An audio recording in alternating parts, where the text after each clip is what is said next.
Reaction to the actions of Crimean Tatars who broke through the special force units on the 3rd of May to meet with their leader Mustafa Dzhemilev appeared on that very day. The prosecutor of Autonomous Crimean Republic, Natalia Poklonska, labeled these actions as extreme and warned Rifat Chubarov, the chairman of Mejlis, the highest executive representative body of Crimean Tatars, that in case of repeating such actions, the activities of Mejlis will be banned. They released the warning on continuing the extremist activities. In this document, the events on the 3rd of May are mentioned in Armyansk and so-called administrative border of Crimea. It is alleged that Chubarov have planned extremist actions like blocking the road, breaking through the state border and controlling the border checkpoint. The official lawyer of Mejlis, Tayfur Gafarov, told that there are ways to try to influence the situation. According to the actual Russian legal system, this warning can be appealed in court, and this is what we might do.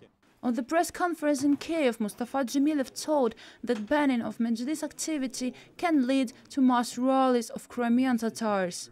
Although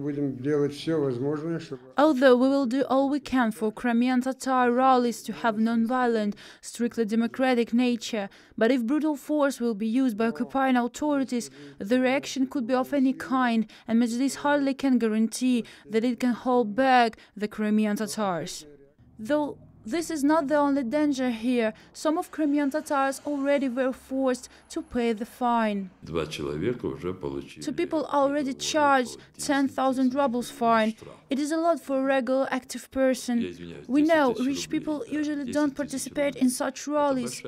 So, as I can see, they choose the way of repressions and pressure to scare the Crimean Tatars. Ismet Chakal, the one who was charged, told he was just standing near the pedestrian crossing.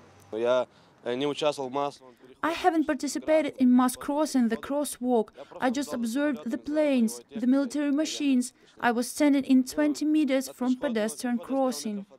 The other, who was charged 10,000 rubles fine, Seyran Ibragimov, told he was just heading to football match.